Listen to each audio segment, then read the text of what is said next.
So we just finished our exponential and logarithmic function unit, and that pretty much takes us to the very end of functions. The last thing we have to do involving general functions now is just kind of examine what happens geometrically to their graphs. So now that we have all these different types of functions, we can actually start examining what's going on. So here, this today is just going to be a little overview of it. I'm not going to give you any homework assignment for this because you have your take-home tests that are due. So you'll get an assignment based on this probably on Monday. That being said, let us begin. We have now studied a variety of functions, piecewise functions, and their compositions. The major function types we have studied are constant functions, f of x equals k, linear, y equals mx plus b, quadratic, ax squared plus bx plus c, polynomial, radical, which we didn't really study, but you studied them last year and you know how they work. The big thing there is that the domain is when the radicand is greater than or equal to 0. Rational functions, absolute value and step functions as piecewise, exponential and logarithmic functions. Now that we understand the mathematics behind these most common functions, it's important to examine the relationship between functions and their graphical representations. So, consider the following. Let f of x be a function such that f of 2 equals 3. What can we say about the following? Well, if f of 2 equals 3, then that means that if I were to graph whatever this function f is, on the graph would be the point 2, 3. So the question now is, what can I say about f of x plus 1? And the only thing I can say about it is something that relates back to f of 2 equaling 3. I don't know anything about this function other than the fact that when the entire input is 2, the result will be 3. So in this first problem, the only piece of information I can get is that if x plus 1 is equal to 2, then f of x plus 1 equals 3. Well, what does that mean? Well, if x plus 1 is equal to 2, I can subtract 1 from both sides, and that means x equals 1. So that means that the point 1, 3 will be on this graph.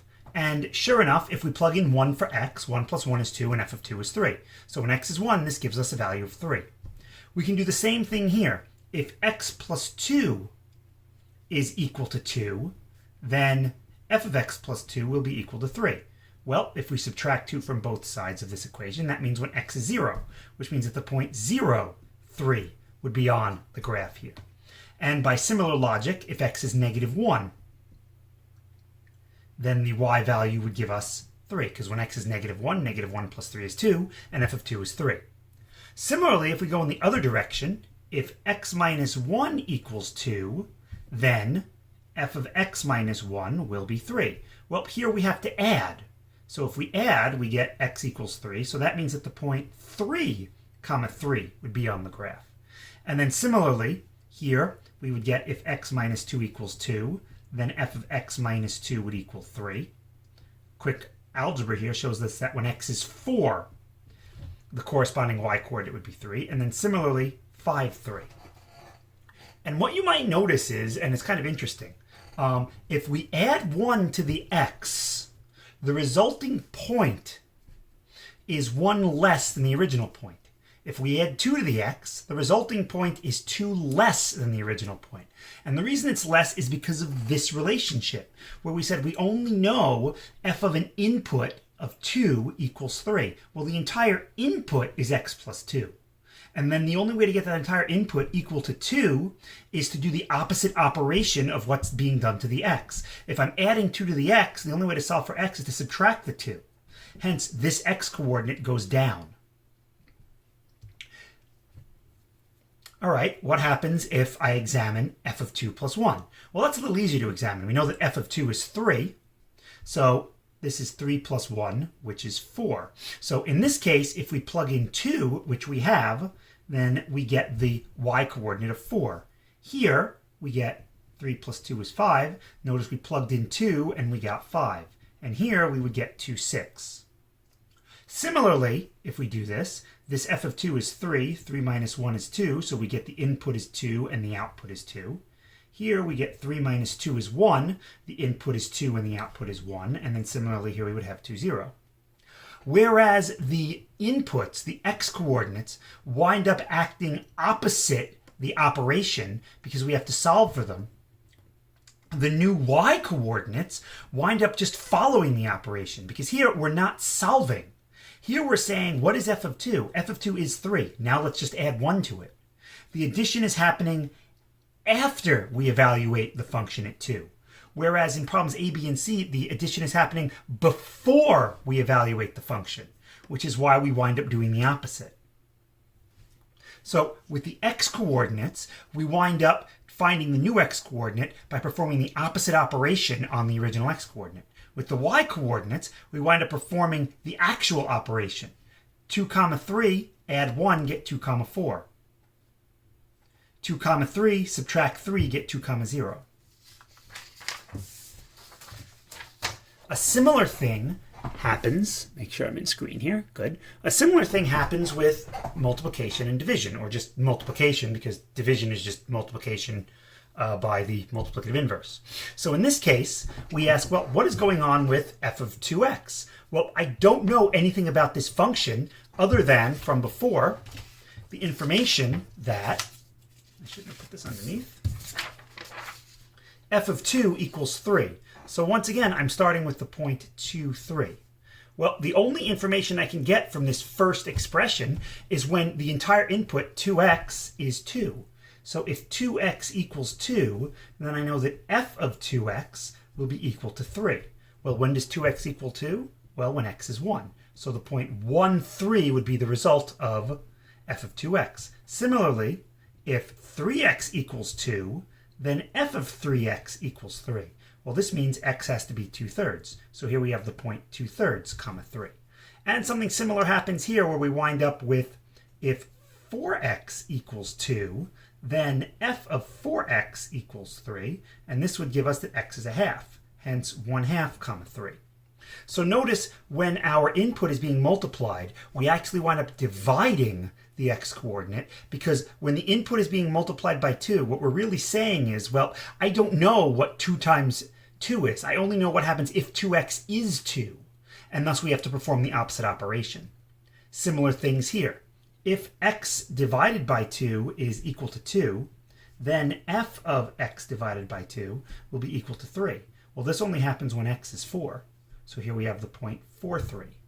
Here, if x over 3 equals 2, then f of x over 3 equals 3. Well, that means that x is 6 to get f of x over 3 to equal 3, which means this would be the point 6, 3. And similarly, this would be the point 8, 3. Operating on the actual function itself is much more straightforward, whereas here, we once again are performing the opposite operation on the initial point to get our new point. When we operate on the y coordinate, or we operate on the function itself, it's very straightforward. We know what f of 2 is. F of 2 is 3. So when we plug in 2 and then multiply by 2, this becomes 6. Hence, when we plug in 2, we get 6. F of 2 is 3. Thus, when we plugged in 2, we got 9. F of 2 is 3. Thus, when we plugged in 2, we got 12. Note that 4 times the function is literally just saying take 4 and multiply it by the y coordinate. Take 3 and multiply it by the y coordinate. Take 2 and multiply it by the y coordinate. And the same is true with division, since division is just multiplication of the reciprocal, or multiplication rather, of the reciprocal or the multiplicative inverse. Here, well, what is f of 2? F of 2 is 3. So this would just be 3/2. So when x is 2, y is 3/2. F of 2 is 3. This is 3 over 3, or 1. So 2, 1. What is f of 2? F of 2 is 3. So when we plug in 2, out comes 3/4. What about f of negative x? Well, the same idea. The only thing I know is that if negative x equals 2, then f of negative x will equal 3. Well, this occurs when x is negative 2, and thus the point negative 2, 3. Whereas if I take the additive inverse, or negate, or multiply by negative 1, actual f of 2, we know that f of 2 is 3. So then when 2 was plugged in, out came negative 3. So notice with the inputs, we wind up performing the opposite operation. Here, we're simply multiplying the x by negative 1. That would be the same thing as dividing both sides by negative 1. Here, we multiply the f of 2 by negative 1. That's the same thing as simply multiplying the result, the 3, by negative 1. So that was a lot of considering. So what was the point of all that? Let's go back to each example and interpret the results graphically. So graphically, what's happening? Well, graphically, I started with the point 2, 3. When I added a value, when I added 1, we wound up subtracting 1 from the x-coordinate. Well, what does that do? Well, if I start with the point 2, 3, and I end up with the point 1, 3, we wound up moving our point 1 unit to the left. The x-coordinate decreased by 1, our point moved 1 to the left. When I added 2, our x-coordinate moved 2 to the left. When I added 3, our x-coordinate moved 3 to the left. When I subtracted 1, our x-coordinate moved 1 to the right. When I subtracted 2, it moved 2 to the right. And when I subtracted 3, it moved 3 to the right. So the value of the number tells us how many units we're going to shift, and then addition and subtraction tells us the direction for the x-coordinate. If we're adding, we shift to the left. If we're subtracting, we shift to the right. And the reason that this is opposite is this very reason here. Because when we say, oh, I'm adding 1 to the x, we're not adding 1 to the 2 that's being input. Instead, we're saying, okay, I know that if 2 is input, I'm going to get a value. So if my 2 is x plus 1, well, what is that going to make my x? It means my x is going to be 1 less than the 2. That's why it's opposite. With y coordinates, it's straightforward. We started with the point 2, 3. When we added 1 to f of 2, it simply moved us up 1 point, 1 y unit. When we add 2, it moves us up 2 y units. And when we add 3, it moves us up 3 y units. Subtracting 1 moves us down 1, subtracting 2 moves us down 2, and subtracting 3 moves us down 3. The y coordinates act as you would expect. Here, it's not as obvious. With addition and subtraction, we're simply doing horizontal and vertical translations. Here, we're doing something a little more complicated and a little more interesting. We started with the point 2, 3. When we multiplied the x by 2, we wound up with the point 1, 3.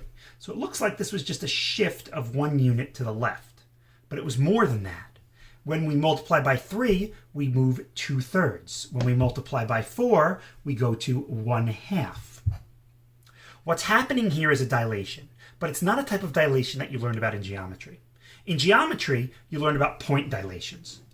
Up here's my square, and here's the point I'm going to dilate it through. So if I dilate it through this point, I simply figure out, okay, this point would go here, this point would go here, this point would go down here, and then that point would go there, and boom, now it's shrunk.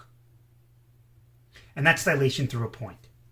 This is not dilation through a point. This is dilation through a line. So what happens when we dilate something through a line? Well, if I had a square, and I did a horizontal dilation, a horizontal compression by a factor of 2, what's going to happen is all of these x-coordinates are going to be divided by 2, which means this line, which is at the x value of 2, will wind up at the x value of 1. Let's say this line, which is at the x value of 4, would wind up at the x value of 2, whereas the verticals wouldn't be affected at all. This square, 2 by 2 square, has now become a 1 by 2 rectangle because we took all the points and we compressed them. If I dilated this by 0, simply multiplied by 0, all of these x-coordinates become 0, and I wind up with just a line. Note that what we're doing is we're simply taking the horizontal distances of these points and compressing them. The vertical has no effect whatsoever. Whereas here, the horizontal and vertical are both involved. That's not what's happening here. Here, a horizontal dilation through the y-axis is what's happening.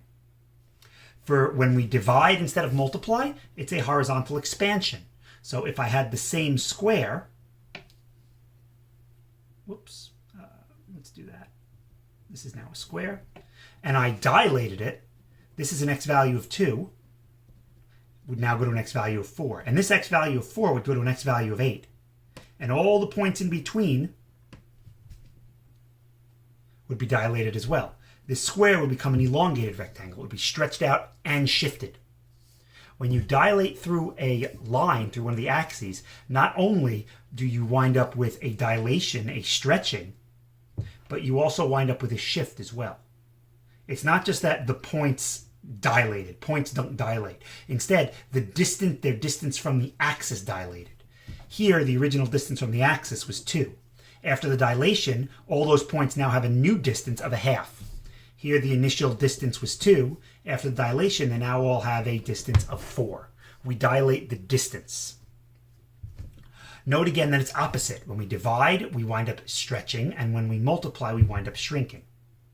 With the y coordinates, it works exactly as you would think. It's vertical, and point, if I have the same exact rectangle, or rather a similar square, let's say that we have this square, if I'm going to dilate this by a factor of 2 vertically, this 1 would go to a y coordinate of 2. This 3 would go to a y coordinate of, we'll say that, fine, 6.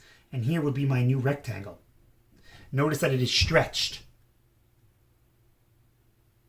vertically. It makes sense to be stretched vertically. We're multiplying by a number greater than 1. If instead I wind up dividing by a number between 0 and 1, what you would expect to happen would happen as well. This square would wind up getting compressed into a rectangle.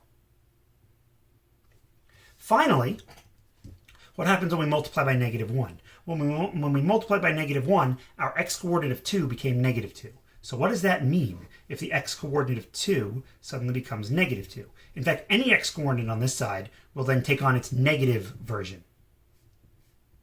Well, multiplying the x-coordinate by negative 1 reflects it through the y-axis. Multiplying the y-coordinate by negative 1 reflects it through the y-axis. Sorry, reflects it through the x-axis. So when we multiply the x by negative 1, we reflect through the y-axis because the x-coordinates change sign. And when we multiply the actual function by negative 1, it changes the y-coordinate and reflects it through the x-axis. So graphically, what's going on here is addition and subtraction are acting as translations. Multiplication and division are acting on linear dilations. And multiplication by negative 1 is acting as reflections. The only thing we don't have here are rotations. And believe it or not, we can get rotations, but we're not going to get into that. There is something else missing, but we already know what it is. There is one other line in geometry that you always loved to reflect through, the line y equals x. But we know how to reflect through the line y equals x. If I have the point 1, 2, 1, 2, 3, and I reflect through the line y equals x, 2, 3 would become 3, 2. And how do we get that? Well, if I know that for f of x, f of 2 equals 3, the only thing I can ask is, well, what does this mean? What can I consider about the inverse? Well, the only thing I know about the inverse is that I will only be able to figure out a value of this if I have an element of the domain of the inverse. Well, an element of the domain of the inverse is the same thing as an element of the range of the original.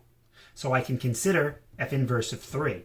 And the reason I can do that is because if the point 2, 3 is on the original, then the point 3, 2 will be on the inverse. Boom, I've now reflected through the line y equals x. So there's pretty much all of your geometric transformations except for rotations, which we're not going to get to. To do them, you need to use things called matrices, which are actually pretty interesting. We just don't, unfortunately, have the time to do those. But that's how you would be able to get rotations. So that being said, let's examine this a little more closely, and then let's kind of summarize it. So each example involved a single geometric transformation on the xy plane. What happens if we combine them? Let f of x be the function such that f of 2 equals 3. What can we say about the following? Well, I have f of 2x plus 3, and I want to know what can I say about this. Forget for a second that it even equals 3. What can I say about this?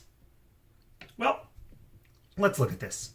The only thing I know here is that f of some input that's 2 is equal to 3. So I know that if 2x plus 3 is equal to 2, then f of 2x plus 3 will be equal to 3. So once again, we can solve for x, subtract 3. That would be the same thing as a horizontal shift to the left 3 units. And then divide by 2. That would be the same thing, if I'm dividing by 2, as a horizontal compression by a factor of 2. So the point -1/2, comma 3 would be the result. And sure enough, if I take 2, I shift it to the left 3. I have the point 2, 3. After a shift to the left 3 units, I wind up with -1, 3. And then after a horizontal compression by a factor of 2, I wind up with -1/2, 3. Remember, when I shift to the right, so when I shift to the left, I'm subtracting 3. And then here I've got a horizontal compression, so I'm dividing. And if you look in here, it's exactly what it says to do. Plus 3 means shift to the left. Multiply by 2 means compress by 2. Shift to the left 3, compress by 2. Same game over here. If 5x minus 1 is equal to 2, then f of 5x minus 1 equals 3. So what can I get from this? Well, plus 1 plus 1, 5x equals 3. X is equal to 3/5. That means the point 3/5, comma 3 would be on the resulting function. Well, what did we do? If I look at the f of 5x minus 1, I took the point 2, 3. The minus 1 says to shift it to the right 1. That would be the point 3, 3. And then the 5 multiplying by the x says compress by a factor of 5. 3/5, comma 3. Sure enough, there it is. I can play the same games here. And now that I hope that you're comfortable with the algebra, we can just kind of use the geometry to figure this out. So once again, I need to know what I can get this inner function to equal, so I know I need to know what the x plus over 3 plus 1 can equal, so I can say that the f of that can equal something. I know that 2 comma 3 is on this graph. So I could set x over 3 plus 1 equal to 2 and analyze it that way. Or we can just go, we start with the point 2, 3. Since I'm adding 1, that would be a shift 1 to the left. So I'll subtract 1 from the x-coordinate. And since I'm dividing by 3, that would be a horizontal stretch by a factor of 3. Multiply my x-coordinate by 3. If you do this, x over 3 plus 1 equals 2. Subtract the 1. X over 3 equals 1. There's where the 1 came from. X equals 3. There's where the 3 came from. Same game over here. We start with the point 2, 3. I'm going to shift this 7 units to the left. And now I'm going to do 2 things. I'm going to do, because of the -2, the negative indicates that I need to do a reflection through the y-axis, a horizontal reflection. And then the 2 indicates that I need to do a horizontal dilation, a compression by a factor of 2. I could have done the reflection and the dilation in one shot because the algebra tells me that they're both just multiplication. So in this case, if -2x plus 7 is equal to 2, then f of that will be equal to 3. So if I want to figure out what the input x should be to give me 3 for the y, well, I would subtract 7. I get -2x equals -5, and that's where the -5 came from. And then divide by -2, and we get x is 5/2. Note that by dividing by -2, we do the reflection and we do the dilation at the same time. Note that the x and the y coordinates are shifted and transformed separately. Anything done to the input involves shifting the x coordinate and shifting the point horizontally. Anything done to the actual function value will involve shifting the point vertically. So here we're going to have both horizontal and vertical. And they're independent. I can move horizontal or I can move vertically. Those of you that have taken physics, remember when you dealt with velocities, you would always break it up into a horizontal and a vertical component because they're independent. The horizontal and the vertical components were always independent. Same thing here. So the question is now, what's going to happen to my x-coordinate? Well, I need this f of 5x plus 1 to equal 3, which means the 5x plus 1 is going to wind up equaling 2. That's the only information that I know. So when I do this, I get x is going to be a 5th. And then once I have that x is a 5th, f of that x, when I plug in a 5th, I get right here, I get f of 2. I know that f of 2 is 3. I will then multiply that 3 by the 2 to get 6. I think it's easier to just approach this from a geometric standpoint. Start with the point 2, 3. This is a shift of 1 unit to the left. That would be the point 1, 3. This is a horizontal compression by a factor of 5. That's the point 1/5, 3. This is then a vertical dilation and an expansion or a stretch by a factor of 2. Same idea here. I'm going to start with the point 2, 3. I have a horizontal shift to the left 6. I then have a horizontal dilation, and it is an expansion by a factor of 2. After which, I have both a vertical reflection and dilation, a stretching. I can take care of that in one shot. This would be multiplying the y-coordinate by -1 and then multiplying it by 3. The 3 to -9 takes care of the reflection because it makes the 3 -3, and the dilation because it makes it 3. And then finally, I have a shift up 5. So finally, my final result will be -8, -4. And now the order I do this matters. I had to do the horizontal translation first, followed by the horizontal dilation and reflection, followed by the vertical. That was for horizontal. For vertical, I have to do the vertical dilation reflection first, and then the vertical translation. And there's a theorem that tells us to do this. I'm not going to go proving the theorem. If you want, you can look it up. It's called the curve shifting theorem.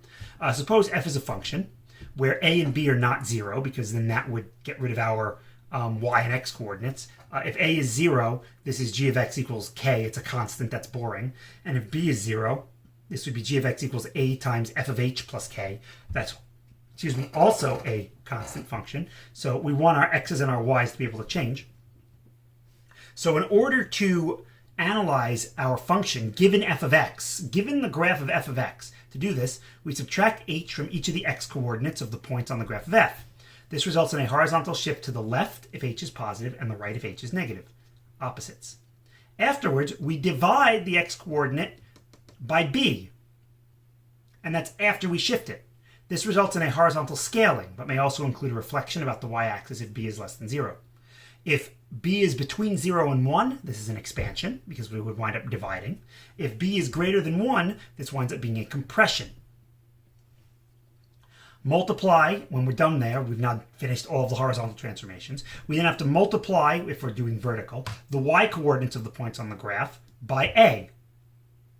Notice that we do the vertical dilations and reflections first. This results in a vertical scaling, but may also include a reflection if a is less than 0. If a is between 0 and 1, we wind up with a compression. If a is greater than 1, we wind up with an expansion. Similarly, if a is between -1 and 0, we'd wind up with a reflection and then a compression. If b is between -1 and 0, we would wind up with a reflection and then an expansion. And then finally, we do the vertical translation by adding k. So let's do an example. And I'm going to keep this right to the side here in case we need it to follow it. So below is the complete graph of y equals f of x. We're going to use it to graph this. How are we going to do that? Well, we're given 5 points. So what we're going to do is we're going to figure out how these 5 points are transformed. We have the point -4, -3. We have the point -2, 0. We have the point 0, 3. We have the point 2, 0. And we have the point 4, -3. 5 points. I am going to get my function into this form. Note that it is currently not in the form of the theorem. The form of the theorem says inside we have a constant times x plus h. We need a constant times x plus h. So this is the same thing as 4 minus 3 times f of -2x plus 1 all over 2. So now, based on the theorem, I know that my b is -2 and my h is 1. But I still don't have an a and a k. To do that, I'm going to simplify this. 4 divided by 2 is 2, minus 3/2 f of -2x plus 1. And I hope you realize that the a is the -3/2, the k is the 2. I'm not going to move the 2 over here. I mean, what the heck, I might as well. Fine, I will. Boom. Now my function is in a form I can use this theorem with. So, what do I do? Well, let's start with the first point. The x-coordinate is -4. From here, I'm going to subtract 1 from the x-coordinate, and I will get -5. and then I will divide that by -2. So I will get that the new x-coordinate is 5/2. So I've moved the x-coordinate. Now let's move the y-coordinate. The 3 winds up getting multiplied by -3/2. This will result in a reflection and an expansion. So the 3 will become -9/4. And then we wind up adding 2, or 8/4. So this winds up finally being -1/4. So my new point would be 5/2, -1/4. So if I label these A, B, C, D, E, and this is my A, this would be like my A prime. -2, 0, same game. I subtract 1 from the -2 to get -3. Divide by -2 to get 3/2. The 0 is nice. 0 times anything is 0, plus 2 is 2. This would be my B. This would be my B prime. C is 0, 3. What is C prime? Well, 0, I translate it 1 unit to the left would be -1, and then divide by -2, I get 1/2. And then 3 times -3/2 is -9/4, plus 2 is -1/4. And I realize now that I think I made a little mistake. Yep, I did. This was the point, the y-coordinate -3 times 3/2 would give me -3/2 would give me 9/2, plus 2 would actually give me 13/2. I forgot to copy the negative over. Whoops. This is the point D. Here's D prime. The x-coordinate is 2. -1 is 1. Divided by 2 is, is -1/2. The 0, well, we already did 0. We should get 2. 0 times -3/2 is 0, plus 2 is 2. Okay. 4. The 4 is shifted 1 to the left is 3. Divided by -2 is -3/2. And the -3 we just did, and I just fixed, but now we can see it. -3 times -3/2 is 9/2, plus 2 is 13/2. And if this is E, this is E prime. So now if I wanted to graph this thing, I could try and do it on the same axes. Let's see, I need 13/2. That would be slightly bigger than 6. So 4, 5, 6, 7. Okay. I think that's everything that I need. So here we go. 5/2, 13/2. 5/2, 13/2 is right here. So 5/2, 13/2, that's 6.5, 4, 5, 6 is the point up here. There's A prime. B is the point 3/2, 2. 3/2, 2 is right there. That would be B prime. C prime is 1/2, -1/4. So that would be like right there, and that's C prime. D prime is -1/2, 2. So -1/2, 2 is right there. That's D prime. And then E prime is -3/2, 13/2. So we wind up back up there. That would be E prime. So now I have to connect them. The question is how? Well, my A goes to B by, the question is, am I going to be coming down and then becoming horizontal, or going horizontal and then down? In other words, will this be concave up or concave down? Well, let's see what actually happens. To determine that, all of these points wind up getting shifted 1 to the left, reflected. So if I shift, it doesn't change the concavity. If I reflect these over the y-axis, it would still be the same concavity, concave up. Then they get reflected over the y-axis, concave down, and then shifted. So this should be concave down. Similarly, this is concave down, so this should be concave up. Notice that because I reflected about the x-axis, my concavity changed. Concave up, concave down. And that's kind of what this would look like. And it makes sense. We shifted this to the left, but then we reflected it. So it's closer here because after we shifted it to the left, we moved these points over, we then reflected it and compressed it. And then we stretched it after reflecting it over the y-axis and then shifted it up. The game is to just do the points and then connect the points properly. So what about if I'm given a function like radx? Find a formula for a function g whose graph is obtained from f from the given sequence. So again, I'm going to use my theorem here. First, shift right 2 units, then shift down 3 units. So that's easy enough. So if I want to shift to the right 2 units, that would be subtract 2 from x. And if I want to shift down 3 units, I would just subtract 3 from the entire function.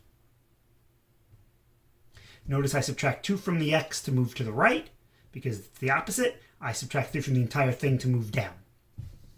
Okay, first shift 2 units left, then reflect across the x-axis. Okay, according to this theorem, we shift first and then we do our reflection and dilation, so that shouldn't be a problem. So I need to shift 2 units to the left, so that would be x plus 2.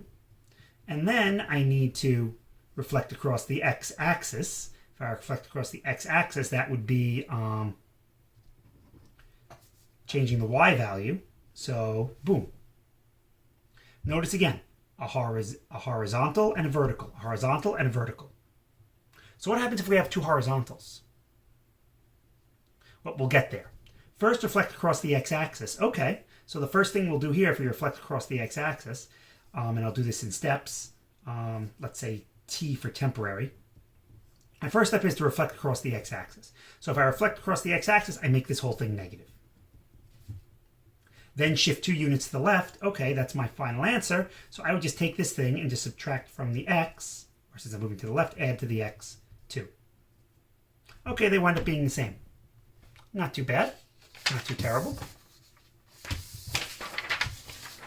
But does the order actually matter? Because there you notice we switched the order and wound up with the same function. So first, shift left 5 units. Then horizontally stretch, then shift up. So we always do our horizontal shifts first, so let's remember that this is square root of x. So the first thing we do is we would shift 5 units to the left, so that would mean x plus 5.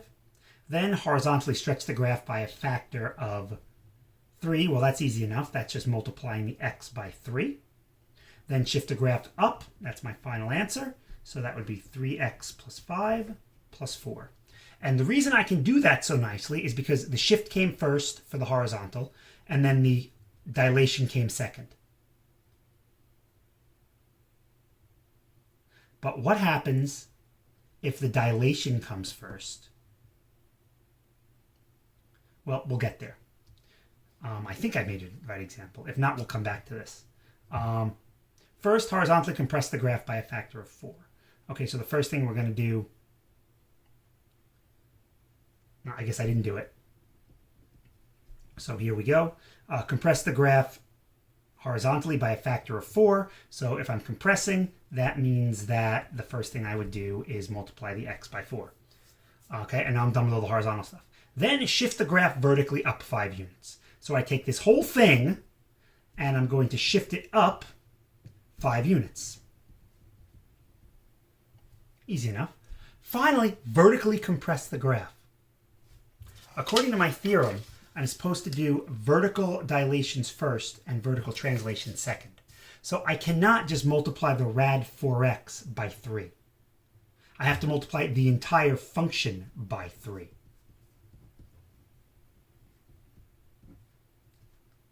Note the difference there, and it's subtle. If I said, first, vertically compress by a factor, compress 1/3. Sorry about that. If I said first vertically compress by a factor of 3, then shift the graph vertically, well, if I did that with the 4x, I'd start with 4x. Okay, now do the vertical compression. Okay, now do the vertical translation. All right, all good. I went in order. If I don't go in order, then I have to consider this entire thing as my new function. And the vertical compression, say, multiply the entire function by what you're dilating, your dilation factor.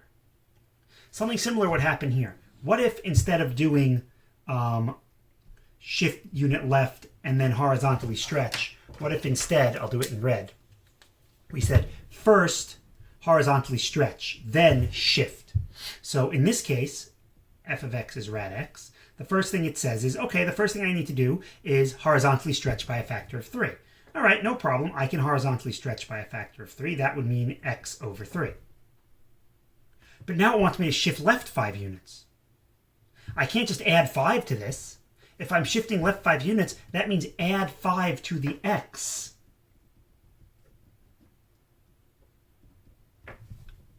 The order we do this in matters. For horizontal transformations, you shift first, then dilate and reflect. If you go in the opposite direction, you have to account for that. For vertical, you dilate and reflect first. You shift second. And again, if we don't go in that order, then you have to account for that. Explain in words the transformations that the graph of f of x must undergo. Okay, I have my theorem. Here we go. First thing is a horizontal shift 2 units to the right. That's this. Nothing's multiplying the x, so there's no horizontal dilations or reflections. Then vertical expansion or stretching by a factor of 3.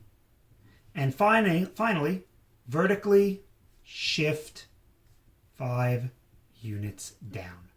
I really don't need the vertically and the horizontally if I'm saying down and right. Here, I can simplify this, and I should, to get it into the form that I have in the theorem. -2 plus 1/3 f of x plus 5. Now, the first thing we do is shift left 5 units. Nothing's happening to the x again. Then, vertical compression by a factor of 3. And then finally, shift down 2 units. Or the other thing we could have said was shift left 5 units, do a vertical translation of 6 units down, and then do a vertical compression by a factor of 3. Why is that? Well, if I'm going to shift this 6 units down and then compress by 3, that's the same thing as simply doing a shift 2 units down after I've already compressed by 3. Here, once again, I will simplify this. 3 plus 7f 2x minus 6. So here the first thing we have is shift right 6 units. Then horizontal compression by a factor of 2. Then vertical expansion or stretch by a factor of 7. And then finally, shift up 3 units. Here we also if we wanted to, could have said first, do this horizontal compression by a factor of 2, and then shift right 3. It's the same thing as shifting right 6 and then doing a horizontal compression by 2. But I like to get it in this form and then use the theorem. And that, ladies and gentlemen, is the basics behind curve shifting. Now, there's a little more to it, obviously, and we'll look at it perhaps.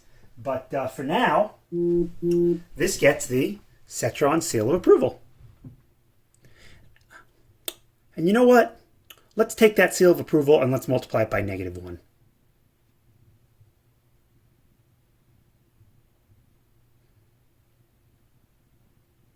Get it? Because now he's a reflection. Funny. All right, hope you enjoyed.